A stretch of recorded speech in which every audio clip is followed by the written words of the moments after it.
আধার card নাগরিকত্বের প্রমাণ নয়। ভারতের নাগরিকদের থাকতে হবে এই 4টি নথি।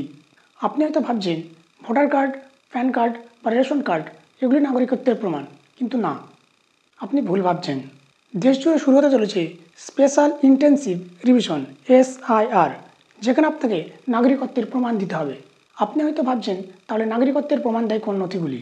চলুন বিস্তারিত আলোচনা করি। চ্যানেলে নতুন হলে অবশ্যই চ্যানেলটিকে সাবস্ক্রাইব করতে ভুলবেন না।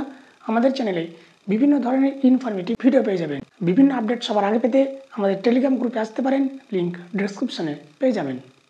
কেন্দ্রীয় নির্বাচন কমিশন গত 24শে জুন ঘোষণা করেছে যে দেশ জুড়ে হবে স্পেশাল ইন্টেনসিভ রিভিশন। এ নিয়ে রাজ্য নির্বাচন কমিশনকে প্রয়োজনীয় নির্দেশিকা পাঠিয়েছে। আগামী বছর রয়েছে পশ্চিমবঙ্গ, বিহার, আসাম, কেরালা, তামিলনাড়ু এবং পুদুচেরিতে বিধানসভা নির্বাচন। তার আগে নির্বাচন কমিশনের এরকম ঘোষণা একটা গুরুত্বপূর্ণ। অনেকেই এটাকে গোপন এনআরসি বলে ভাবছে, তবে ভাবনাটা স্বাভাবিক। এই স্পেশাল ইন্টেনসিভ রিভিশনে আপনাকে প্রমাণ করতে হবে যে আপনি ভারতের নাগরিক। তবে কিভাবে করবেন? কেন্দ্র সরকার তো আগেই জানিয়ে দিয়েছে যে আধার কার্ড নাগরিকত্বের কোনো প্রমাণ নয়। আধার কার্ড শুধুমাত্র আপনার পরিচয়পত্র এবং ঠিকানার নথি। তাহলে ভোটার কার্ড, প্যান কার্ড বা রেশন কার্ড নাগরিকত্বের নথি? কিন্তু না, আপনি ভুল ভাবছেন। নির্বাচন কমিশন জানিয়েছে যে বিহারের ভোটার তালিকা সংশোধনের সময় বাংলাদেশ, মায়ানমার ও নেপালের বহু মানুষের হদিশ পাওয়া গেছে।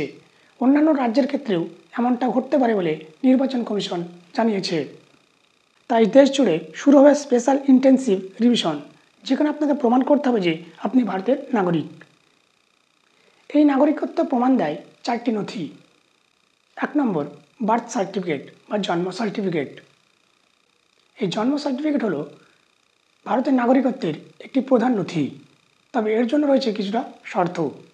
যদি কারো জন্ম 1987 থেকে 2004-এর মধ্যে হয়, এক্ষেত্রে তার নিজের জন্মের সার্টিফিকেট এবং বাবা অথবা মায়ের যে কোনো একজনের জন্ম সার্টিফিকেট দেখাতে হবে। 2004-এর পরে জন্ম হলে সেক্ষেত্রে নিজের জন্ম সার্টিফিকেট এবং বাবা এবং মায়ের উভয়ের জন্ম সার্টিফিকেট দেখাতে হবে। দ্বিতীয় নম্বর প্রমাণ হলো পাসপোর্ট। যদি আপনার কাছে ভারতীয় পাসপোর্ট থাকে, সেক্ষেত্রে আপনি ভারতের নাগরিক, সেটা প্রমাণ করে। 3 নম্বর হলো ন্যাশনালিটি সার্টিফিকেট।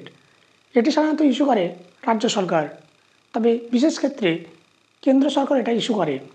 এবং 4 নম্বরে রয়েছে নিউট্রালাইজেশন সার্টিফিকেট। কারো কাছে যদি এই নিউট্রালাইজেশন সার্টিফিকেট থাকে, তবে সেটা প্রমাণ করে যে সে ভারতীয় নাগরিক। কেন্দ্রীয় নির্বাচন কমিশনের এরকম একটা রিপোর্ট থেকে সাধারণত বিভিন্ন মানুষরা হয়রানি হচ্ছে এবং বিরোধীরা সুপ্রিম কোর্টে নানা রকম অভিযোগ জানিয়েছে এবং মামলা দায়ের করেছে। অনেকেও এটাকে গোপন এনআরসিও বলছে। গত 10ই জুলাই সুপ্রিম কোর্টের একটা মামলাতে সুপ্রিম কোর্ট মুখ্য নির্বাচন কমিশনকে জানিয়েছে যে ভোটার কার্ড, রেশন কার্ড এবং আধার কার্ডকে ভারতের নাগরিকত্বের প্রমাণ হিসেবে বিবেচনা করতে। আজকের ভিডিওটি এই পর্যন্ত। ভিডিওটি ভালো লাগলে অবশ্যই একটি লাইক করবেন এবং চ্যানেলটিকে সাবস্ক্রাইব করতে ভুলবেন না।